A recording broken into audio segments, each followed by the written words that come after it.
मोदी सरकार संसद के मॉनसून सत्र में एक अहम बिल पेश करने की तैयारी कर रही है। ये बिल वक्फ एक्ट में प्रावधानों से संशोधन से जुड़ा हुआ है। इस बिल के जरिए सरकार वक्फ बोर्ड के अधिकारों में कटौती करेगी। सरकार की इस तैयारी का खुलासा होते ही अब बिल पर सियासी बयानबाजी शुरू हो गई है। बीजेपी जहां इसकी तारीफ कर रही है, वहीं AIMIM चीफ असदुद्दीन ओवैसी ने इसे बीजेपी की वक्फ बोर्ड को खत्म करने की साजिश करार दिया है। रिपोर्ट देखिए।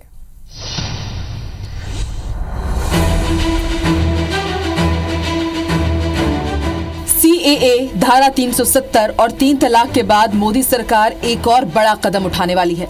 सरकार ने वक्फ एक्ट के प्रावधानों में संशोधन का फैसला किया है, जिसका सीधा असर ये होगा कि वक्फ बोर्ड किसी भी जमीन को वक्फ की संपत्ति घोषित कर उसके मालिकाना हक का दावा नहीं कर सकेगा।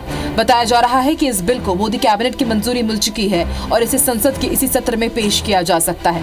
इस बिल पर जारी सियासी बयानबाजी से पहले आपको समझाते हैं इसके असर के बारे में। वक्फ एक्ट में संशोधन के बाद किसी भी जमीन पर वक्फ बोर्ड के दावे से पहले उसका वेरिफिकेशन होगा।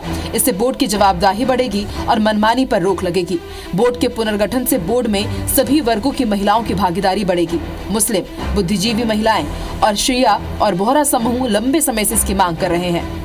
अभी वक्फ बोर्ड किसी भी प्रॉपर्टी पर अपना दावा कर सकता है, लेकिन नए बिल में वक्फ बोर्ड के दावों का वेरिफिकेशन जरूरी होगा। देश में अभी कुल 30 वक्फ बोर्ड हैं। देश भर में वक्फ बोर्ड की 8,70,000 संपत्तियां हैं, जो 9,40,000 एकड़ में फैली हैं। सरकार के इस फैसले से एक बार फिर सियासी घमासान तेज हो गया है। बीजेपी ने जहां इसका स्वागत किया है, वहीं AIMIM चीफ असदुद्दीन ओवैसी भड़क गए हैं। ओवैसी ने इसे बीजेपी की वक्फ बोर्ड खत्म करने की साजिश का हिस्सा करार दिया। दूसरी ओर ऑल इंडिया इमाम ऑर्गेनाइजेशन के चीफ ने इस बात की जरूरत बताई है कि संशोधन से वक्फ की गरिमा को ठेस न पहुंचे।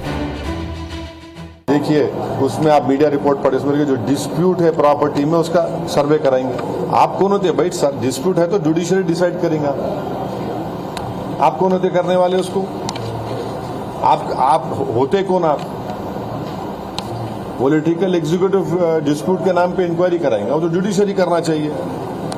मकसद एक ही है कि वक्फ प्रॉपर्टीज को मुसलमानों से छीन लिया जाए। ये इनका जो शुरू से RSS कोशिश कर रही है। किसी का हक मर रहा है या कोई हक तलफी कहीं हो रही है, अगर उसके अंदर सुधार होता है तो अच्छी बात है। हाँ, लेकिन इसका हमें ज़रूर ख्याल करना चाहिए, क्योंकि वक्फ जो है ईश्वर के नाम दान दी हुई चीज़ को कहते हैं। वक्फ करना ईश्वर के लिए, तो उसकी जो मर्यादा है या उसका जो मकसद है, जिसने वक्फ किया है, ईश्वर के नाम दान किया है, उसमें भी कोई छेड़छाड़ ना हो या उसकी मर्यादा में किसी तरह या उसमें कोई नुकसान ना हो, इसका भी ख्याल सरकार को करना चाहिए। देश में वक्फ बोर्डों के कई फैसले विवादित रहे हैं, जिन पर सुप्रीम कोर्ट ने भी अंकुश लगाया है। वक्फ बोर्ड के प्रबंधन में मनमानी और गड़बड़ी की शिकायतें लंबे समय से सामने आ रही हैं, जिसके चलते मुस्लिम समाज के अंदर से भी सुधार और संशोधन की मांग उठी है। हालांकि सरकार वक्फ एक्ट में किस तरह का संशोधन करने जा रही है, यह भी साफ नहीं है। जब ये बिल संसद में पेश होगा, तभी इसकी पूरी तस्वीर सामने आने की उम्मीद है। Bureau report, IBC 24।